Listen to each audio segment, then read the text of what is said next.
Bonjour à tous, ravi de vous retrouver dans Smart Job, votre rendez-vous emploi RH et management, débat, analyse, expertise et vos rubriques habituelles. Bien dans son job, un sujet intéressant et important, vous qui êtes des femmes, comment créer sa boîte et faire un enfant. C'est un sujet important, on en parlera avec Julianelle, elle est à la tête de TIL, une entreprise qui s'intéresse justement aux enjeux autour de la santé mentale. Le cercle RH, l'attractivité de l'industrie automobile, on parle de la fin du thermique en 2035, est-ce possible?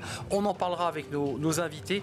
David Ménessès, il est le vice-président de People et Sustainability à Hop Mobility. Guillaume Faury, le délégué général de l'ANFA. Et William Tay, président Le Millénaire. Il a sorti une étude sur la guerre commerciale entre la France et la Chine autour de la voiture électrique. Et enfin, fenêtre sur l'emploi pour terminer notre émission, le guide des salaires. Il est très attendu. Il sera présenté par Mathieu Humbert-Bouchard de chez Robert Half France. Voilà le programme. Tout de suite, c'est bien dans son job.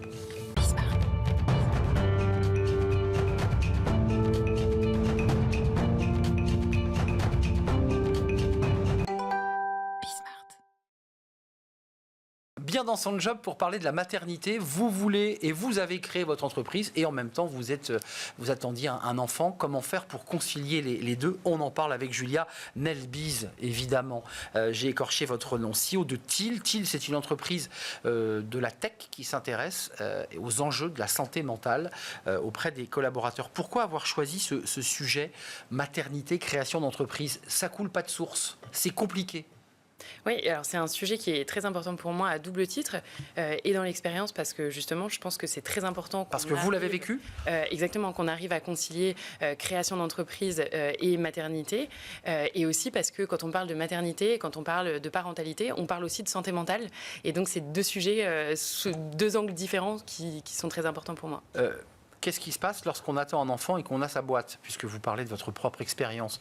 On délaisse un peu l'entreprise pour consacrer et à se préparer à la maternité, ou on est obligé de mener de front ces deux moments essentiels de la vie? Oui, on mène de front les deux et puis on laisse la place au bon moment à l'un ou à l'autre. Ce qui est important avec TIL, vous le disiez, TIL, c'est la première plateforme de santé mentale à destination des collaborateurs et des entreprises.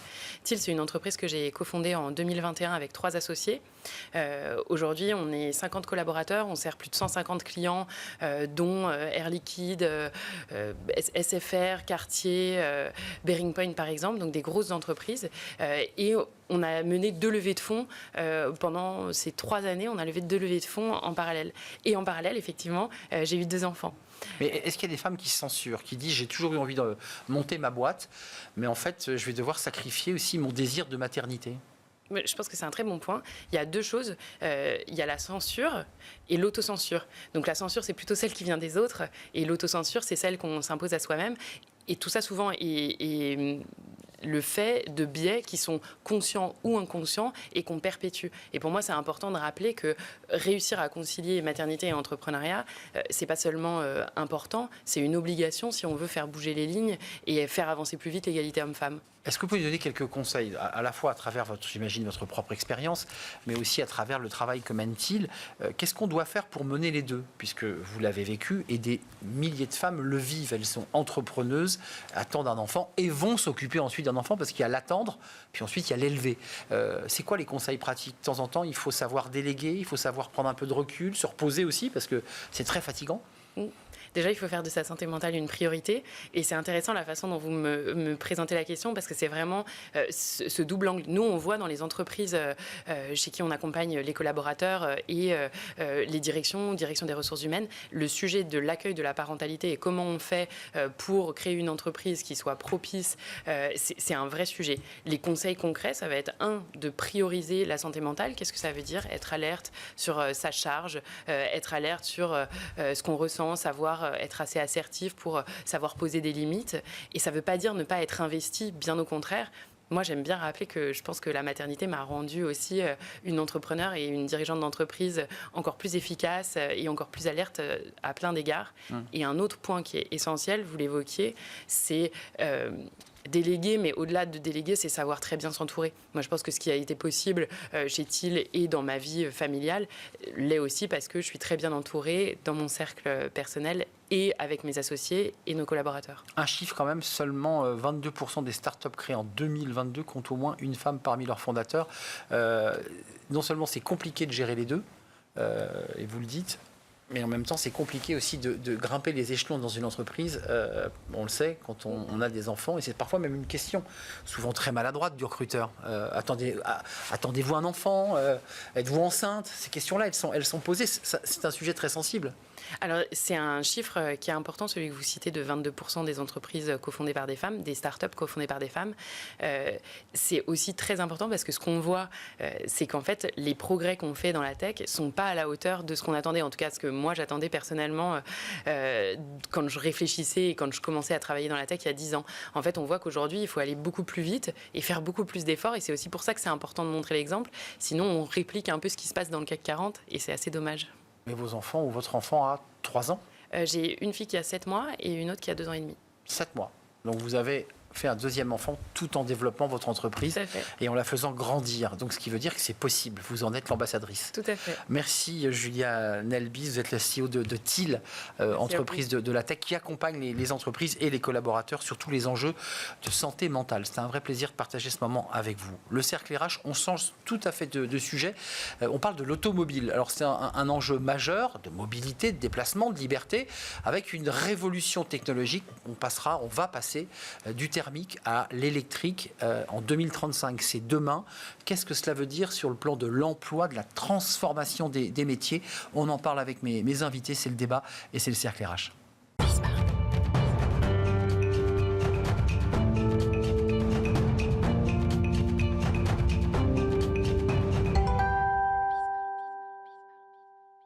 Le cercle RH et l'automobile, c'est un sujet évidemment du quotidien, de votre quotidien.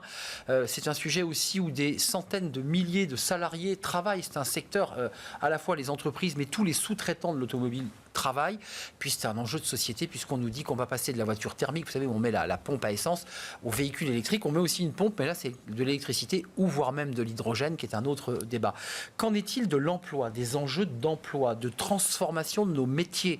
Et je pense aussi aux métiers en aval, qui sont les carrossiers, les garagistes, qui parfois galèrent un peu à ouvrir le capot d'une voiture électrique, parce qu'ils ne savent pas trop comment ça fonctionne. On en parle avec nos invités, 3 experts de ce sujet dans leur domaine respectif. David Ménessès, ravi de vous accueillir. Vous êtes le vice-président People et Sustainability. Vous m'obligez à parler anglais, c'est très très dur. Hop Mobility. Précisons que vous vous appeliez il y a encore 6 mois du nom d'une entreprise très connue, Plastic Omnium. Et là aujourd'hui, vous êtes en train de vous intéresser à la mobilité dans son ensemble. On va en parler. C'est quand même plus de 50 usines. C'est 150 usines. 152 usines sur 40 pays. Sur 28 pays. D'accord. Et 40 000 salariés. Cette fois-ci, j'ai bon. Salariés, c'est tout bon. J'avais bien un 40. Merci en tout cas d'avoir répondu à notre invitation. Guillaume Faury, délégué général de l'ANFA. Vous êtes le nouveau délégué général de l'ANFA, qui est l'Association nationale pour la formation automobile. Et j'évoquais les carrossiers, les garagistes et toute la chaîne en aval de l'automobile. Avec David Ménessès, on est plutôt en amont du véhicule. Et nous, c'est 500 000 actifs. Et 500 000 actifs. William Tay, vous êtes plutôt dans la voiture, ou en tout cas dans la géopolitique de la voiture. Bonjour William, vous êtes président de Le Millénaire. Alors vous êtes venu souvent nous parler de sujets politiques, mais là vous nous parlez d'une étude que vous avez sortie sur ce qui se profile potentiellement après les droits de douane qui vont être imposés aux véhicules chinois qui font l'électrique, et vous dites on va se tourner, on va aller vers une guerre économique forte, puissante. Juste, je vous donne la parole tout de suite, guerre économique qui peut avoir directement des incidences sur l'emploi en France, puisque rappelons-le, les voitures électriques qui vont essayer d'inonder le marché européen avec des joint ventures avec Stellantis, on s'en rappelle, vont avoir des droits de douane très forts. On ne touche pas à l'emploi, ça ne gêne pas notre emploi là. Directement, pas directement, mais à long terme, à moyen terme, évidemment que ça va toucher l'emploi. Il faut illustrer par plusieurs chiffres. Le premier, c'est que la concurrence qu'on a subie en termes de désindustrialisation nous a coûté des centaines de milliers d'emplois dans le secteur automobile. En 1980, on avait 400 000 emplois dans le secteur automobile. Aujourd'hui, c'est à peu près 50 000 à 80 000. Et donc, on voit bien qu'il y a une baisse concrète du nombre d'emplois dans le secteur automobile. Or, pour pouvoir produire de l'emploi, pour qu'il y ait des emplois et pas uniquement de constructeurs, mais il y a toute une chaîne de valeur, notamment dans le secteur automobile, qui est liée avec ce que vous évoquez dans les métiers en aval, dans les métiers de construction, de réflexion, même parce que la voiture électrique étant un bijou technologique. Et le service informatique. Et voilà, il y a tous ces métiers-là qui sont en question, c'est pour ça qu'on a un chiffre qui est variable. Et tous ces métiers-là vont être impactés directement, parce que si par cas la Chine et les États-Unis inondent le marché de leurs voitures électriques, ce sont nos producteurs et nos constructeurs qui ne pourront plus produire en France et qui ne pourront plus produire en Europe. Et donc ça aura une conséquence concrète, ça veut dire une baisse du nombre d'emplois. Pourquoi concrètement ? Parce que c'est une question de compétitivité. Si aujourd'hui la voiture chinoise est 36, 50, 70% moins chère grâce aux subventions et à la concurrence illégale, eh ben, nos producteurs ne pourront pas s'aligner et ne pourront pas être concurrentiels. Et donc pour ça, l'Union européenne a décidé d'agir, donc de mettre des droits de douane pour équilibrer un marché qui est aujourd'hui déloyal et faussé. Compte tenu que la voiture électrique reste difficilement accessible, je ne parle pas de l'aide de l'État qui a été faite il y a quelques mois, mais quand on veut acheter une voiture électrique, elle n'est pas accessible au grand public, entre 25 et 50 000, 60 000, 80 000 euros. David Ménécès, Plastic Omnium, on oublie, vous êtes aujourd'hui Hop Mobility. L'esprit, c'est quoi ? C'est de pouvoir répondre à ce qu'on vient d'évoquer, c'est-à-dire à une révolution technologique. Et vous avez décidé de l'accompagner. C'est bien ça l'enjeu. Vous êtes confronté au même problème que les constructeurs. Il faut aussi transformer les métiers. Absolument. Clairement, l'objectif d'Open Mobility, c'est d'accompagner la transformation de toutes les mobilités. On était au départ un acteur plutôt de l'automobile. Aujourd'hui, on fait de l'accompagnement aussi pour les trains, les bus, les avions, en particulier au travers de notre filière hydrogène. Et on veut être un acteur de la mobilité durable. Pour ça, le premier enjeu, c'est l'enjeu des talents. C'est d'être capable de transformer les métiers de notre entreprise et donc de upskiller, reskiller les talents de l'entreprise en les développant sur nos nouveaux métiers. Ceux qui faisaient des pare-chocs, parce que Plastic Omnium faisait des pare-chocs, entre autres, et pas seulement, petit à petit, on va les transformer, on va les doter de compétences supplémentaires. Exactement. Ils vont faire de l'électronique, être capable de poser des capteurs sur ces pare-chocs. Je vous donne un exemple très concret. En France, à Compiègne, près de Paris, on a une usine de réservoirs thermiques. Cette usine, d'ici la fin de l'année, elle va être fermée. On est en train de construire une usine de réservoir hydrogène à quelques kilomètres de là. Et la majorité des collaborateurs qui travaillaient dans l'usine de réservoir vont passer dans l'usine de réservoir hydrogène. Combien de mois de formation ? Juste, et je donne la parole évidemment à Guillaume. Ça fait 2 ans qu'on a engagé cette transformation. Ça fait 2 ans qu'on forme ces collaborateurs. On les a emmenés dans notre usine pilote en Belgique, dans différents sites de R&D pour les préparer à être demain en mesure de fabriquer ces réservoirs hydrogène. Vous avez 150 usines, 40 000 salariés dans 28 pays. Comme ça, j'ai tout mis dans le bon ordre. Super. La concurrence chinoise, elle vous inquiète ou pas ? La concurrence chinoise, alors déjà nous on est un acteur international, donc on est aussi présent en Chine, donc je dirais qu'on est un peu des deux côtés. Et c'est ça aussi, je pense, la force d'un groupe comme le nôtre, c'est d'être international, d'être aussi présent sur toutes les mobilités. Donc on fait du thermique, au travers des réservoirs thermiques et des pare-chocs, mais on fait aussi de l'électrique, on fait de la batterie. On a acheté une activité dans la batterie il y a 2 ans. On a acheté des activités dans l'éclairage. Là aussi, il faut de l'éclairage pour une voiture thermique, mais il faut de l'éclairage pour une voiture thermique, électrique, pardon. Et il faut aussi ne pas oublier qu'on est un acteur majeur de l'hydrogène. On fait des réservoirs hydrogène, on fait des piles à combustible. Est-ce que vous croyez aux 2 modèles ? Il faut le préciser, parce qu'aujourd'hui on nous vend beaucoup d'électrique, mais il y a des acteurs qui jouent les Absolument. 2 modèles, parce que les 2 peuvent peut-être cohabiter comme un mix énergétique, un mix d'énergie voiture, voilà, varié. Oui, et je pense que chaque solution a sa place. L'hydrogène, clairement, ce qu'on a dit, c'est que dans les années à venir, on ne le verrait pas sur la voiture de monsieur et madame tout le monde. En revanche, poids lourd, voilà, véhicules utilitaires, bus, etc. Là, il y a une vraie place pour l'hydrogène dans les quelques années à venir. En fonction des besoins et de l'utilité du véhicule. Guillaume Faury, on est en aval du véhicule. Lorsqu'on est en panne ou qu'on est en difficulté, qu'on a eu ça, c'est les collaborateurs et les salariés qui sont dans les garages. Là, c'est pareil, je le faisais avec de l'humour, mais c'est de l'humour réel. Aujourd'hui, c'est compliqué d'aller faire réparer sa voiture électrique chez un garagiste traditionnel, parce qu'il vous dit globalement, moi, j'ai des gars qui ont un CAP mécanique qui répare un carburateur et qui ne répare pas une voiture électrique. Comment on fait là ? Alors, comment on fait ? Alors déjà, il faut recontextualiser un petit peu toutes les choses. En fait, nous, il y a 2 mondes qui coexistent. Il y a toujours le monde thermique, il est là pour encore un petit moment. 2035. On a la date concrète 2035. Personne n'y croit sur ce plateau. Mais très bien. Quand on a aujourd'hui un parc de 38 millions de véhicules, de voitures, qu'on a 5-6% à peine qui sont électriques, on se dit qu'on va continuer pendant un petit moment et on va avoir besoin des 2 compétences. On va avoir besoin du thermique, c'est clair, et des compétences électrique également. Mais j'ai une voiture électrique, je ne peux pas aller dans n'importe quel garage avoir ma révision quand le clignotant s'allume, c'est pas vrai. Alors, En fait, nous, on travaille sur des formations par rapport à ça, évidemment. On a une rénovation en cours. Il y a deux choses, en fait. Nous, la NFA, on fait à la fois de la certification avec des diplômes de la branche qui sont propres donc, au secteur aval de l'automobile. Donc là où on a créé complètement des fonctions, des certificats de qualification de démonteur de batterie, voilà, tout ce qui a trait à la batterie. Et puis, on a une rénovation en parallèle des diplômes d'éducation nationale, qui n'a pas été faite depuis un certain nombre d'années, donc au niveau de la maintenance, où là, pareil, il faut insérer cette notion-là. Donc, c'est quoi le pourcentage, excusez-moi, parce que le nombre de collaborateurs et de garages qui sont des artisans pour la plupart, combien commencent à basculer, combien sont encore dans le thermique en disant, moi, je ne suis pas prêt à basculer? Je dirais c'est relativement simple. En fait, vous allez avoir des grands groupes de distribution en fait, qui, eux, se structurent. Clairement. C'est beaucoup plus rapide pour eux. Aujourd'hui, je pense à Midas, par exemple. 90% de la profession, ce sont des entreprises de moins de 11 salariés. C'est ça, c'est des petits artisans. Ouais. Vous pouvez les mettre de côté déjà. Donc, en fait, vraiment, le focus se fait au travers en fait, des grands groupes de distribution. Ça, c'est une chose. Mais encore une fois, c'est vraiment à nuancer. Aujourd'hui, il y a en plus, voilà, on ne va pas débattre de ça forcément ici, mais vous avez aussi une France très parisienne, entre guillemets, et une France de la province et rurale.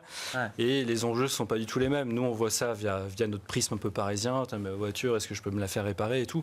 On est loin du compte au niveau national. Enfin, le parc aujourd'hui, c'est du thermique. C'est du thermique. On est d'accord, mais ça, c'est vrai. C'est du thermique. C'est vrai. Et l'évolution, si vous voulez, ce que je veux nuancer, c'est qu'elle est assez lente du côté de Laval. Donc 2035, ça vous semble quasiment intenable? À titre personnel, ça me paraît. Alors, si, c'est tenable de dire qu'on ne vendra plus de thermique, mais par contre, il ne faut pas se leurrer. Il restera du thermique. Mais au moins jusqu'en 2050. Aujourd'hui, quand vous savez qu'en fait... Donc des garagistes pour les réparer. Nous, on sera là pour les réparer. Avec un âge moyen en fait, du parc qui tend vers les 12 ans. Ouais, bien sûr. Et qui d'année en année glisse.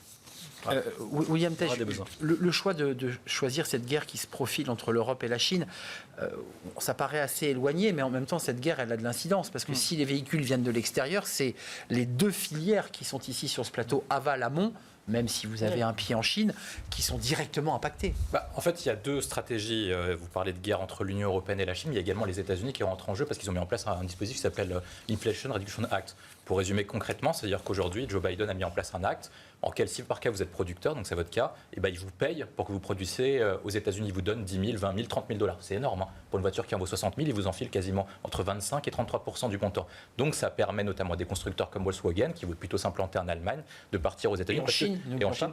Et en tout cas plutôt aux États-Unis. Ensuite, après, il y a également une aide sur la consommation. C'est-à-dire que si par cas un Américain achète une voiture électrique américaine, il est également aidé entre 10 000 et 50 000 $ par personne en fonction du revenu et du foyer fiscal. Pendant que l'Union européenne dit qu'attention, on ne le fait pas. On n'a pas le droit. Mais donc c'est là la contradiction de l'Union européenne, parce que d'un côté, ils disent qu'il faut effectuer une transition, de l'autre côté, ils n'aident pas à effectuer cette transition, notamment en respectant les principes de concurrence libre et parfait. Mais là, on arrive sur le sujet auquel concrètement, comment ça va se jouer.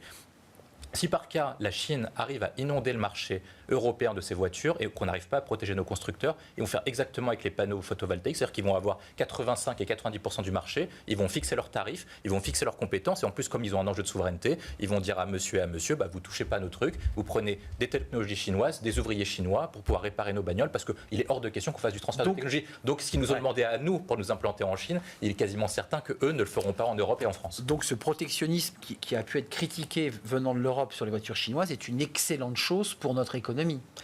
David Ménessès, parce que la question est posée, c'est-à-dire que si le marché est inondé, il impacte très directement nos économies et nos salariés de ce secteur.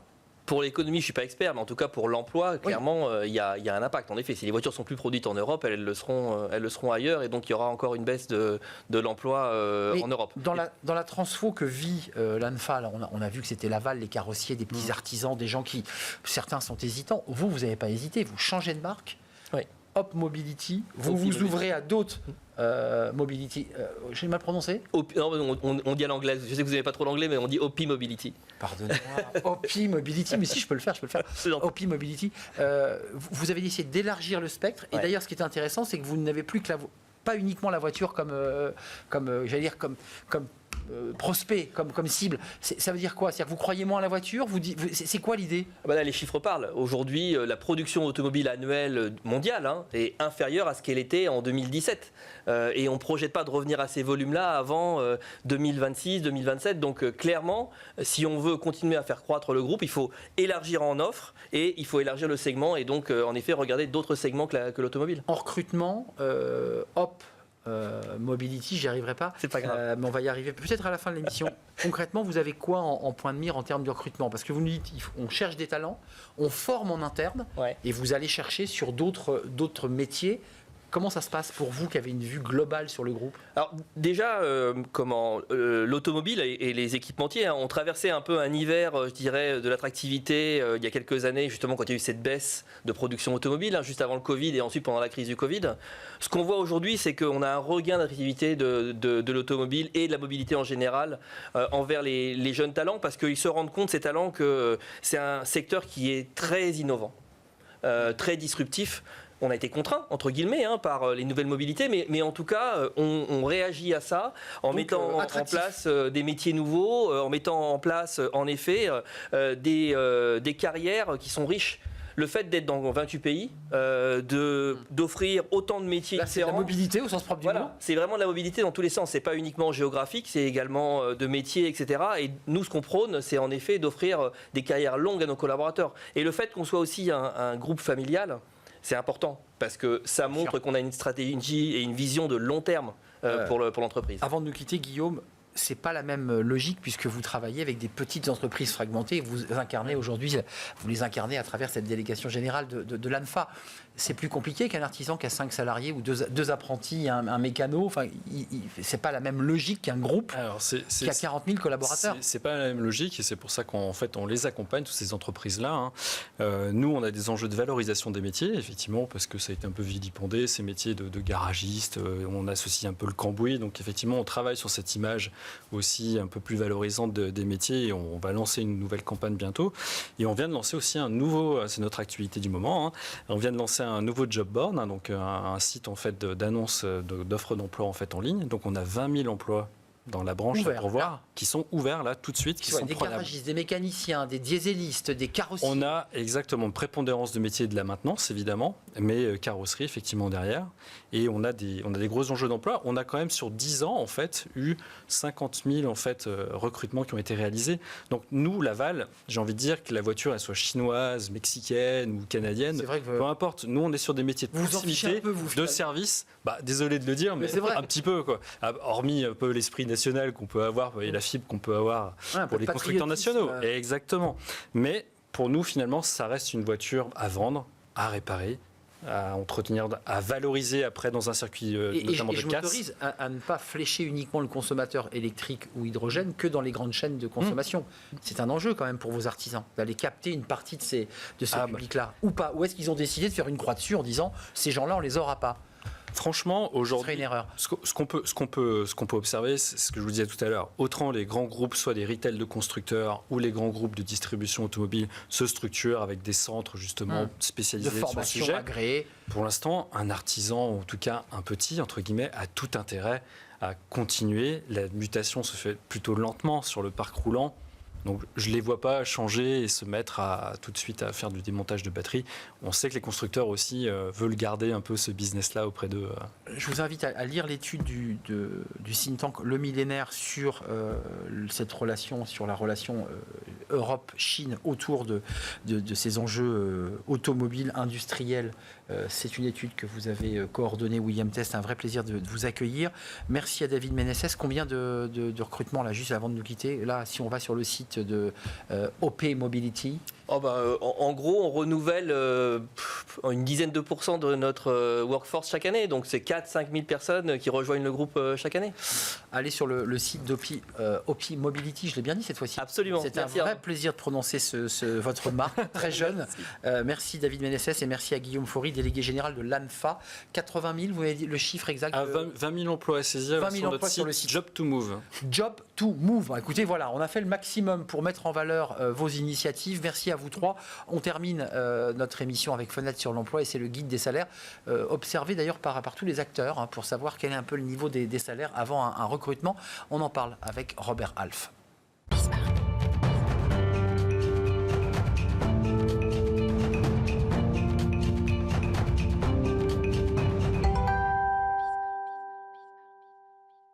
Fenêtre sur l'emploi avec le guide des salaires, parce qu'il est attendu ce guide des salaires. Enfin, il est rangé dans un bureau et on l'attend avec impatience. Et on va en parler avec Mathieu Imbert-Bouchard, directeur général de Robert Half France. Merci Mathieu d'être venu nous présenter ce guide des salaires.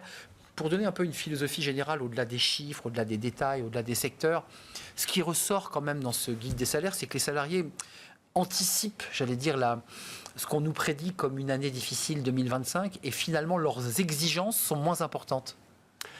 Alors oui, alors ça dépend de qui, parce que dans le guide des salaires, par exemple, il y a un chiffre qui ressort, c'est 73% des dirigeants trouvent que la génération Z est trop ambitieuse en termes de salaire. Clairement. Mais globalement, pour sortir vraiment les grands chiffres de cette étude, on vise, nous, sur les métiers qu'on couvre chez Robert Half, une augmentation de salaire sur le marché de 2,9%. Donc un peu moins élevé que cette année. Cette année, on était plutôt sur les 4%. Inflation oblige. Inflation oblige, inflation diminue, l'augmentation des salaires suit naturellement l'inflation. Dans les grandes tendances, quand même, ce qui sort, parce que ce qu'il ne faut pas oublier, c'est que cette étude des salaires, c'est des grilles de salaire sur les métiers qu'on adresse, mais c'est également une étude sur le marché, comment se sentent les employés, les candidats, quelles sont leurs attentes, leurs ressentis des employeurs également. Et donc, on trouve quand même des choses intéressantes sur les aspirations en termes d'augmentation de salaire, par exemple. Alors, c'est le niveau de vie qui sort en premier. C'est le niveau de vie est trop élevé, alors, tout coûte cher. Ouais. Non, j'ai une bêtise ? Non, vous avez raison, surtout lorsqu'il s'agit de négociations salariales. Effectivement, c'est ce qui ressort en premier dans notre étude. C'est-à-dire que quand quelqu'un va se préparer pour une négociation salariale, le premier argument, ça va être l'augmentation de la vie. Bon, ce qui peut tenir, mais tout le monde est impacté par l'augmentation de la vie. Donc, qu'est-ce qui fait qu'on va augmenter quelqu'un et pas quelqu'un d'autre ? À ce moment-là, il faut augmenter tout le monde. Mais ce qui est intéressant, c'est que quand on regarde du côté employeur et entreprise, la première chose qui sort quand on va considérer une augmentation de salaire, c'est la productivité, l'atteinte des objectifs, mener à bien les projets et toutes ces choses-là. Donc il y a quand même une dichotomie entre les deux et cette étude met en lumière ça, ce qui est intéressant. Ça se croise. Je reviens sur notre génération Z parce que c'est quand même intéressant. Et les dirigeants, alors ça dépend de la taille de l'entreprise, mais globalement ils disent à peu près la même chose. Les 18-27 ans sont un peu gourmands.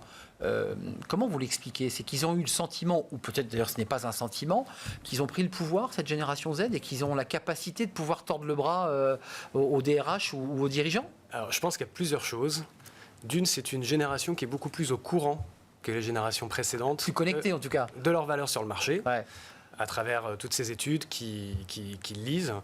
Et également, ils sont beaucoup plus connectés. Donc c'est vrai qu'ils sont nés avec un téléphone dans la main, ils ont accès à toutes ces applications, tous ces job boards, et ils sont extrêmement sollicités. Donc il y a connaissance de leur valeur ajoutée, mais également sur sollicitation de cette génération. Mathieu, avant de nous quitter, il y a un élément qu'on a déjà traité à plusieurs reprises et qui est parfois un peu complexe et qui est un peu tabou, c'est que 29% des employeurs indiquent vouloir appliquer des critères uniformes et transparents pour tous. Transparence des salaires, on y arrive, près d'un tiers, c'est beaucoup. Concrètement, c'est quoi ? Il y a une évolution sur ce sujet ? Il y a quand même l'envie de rendre les choses plus transparentes ? Il y a une évolution parce qu'il va y avoir une mise en conformité dans les 2 années à venir avec la transparence salariale, une loi européenne. Donc il y a une volonté déjà des entreprises, il faut commencer le travail aujourd'hui. Ce n'est pas en 2026 qu'il faut se réveiller et se dire tiens, on n'a pas mis ces grilles à jour, donc il faut commencer aujourd'hui. Donc c'est vrai qu'il y a déjà un tiers des employeurs qui ont fait ce chemin.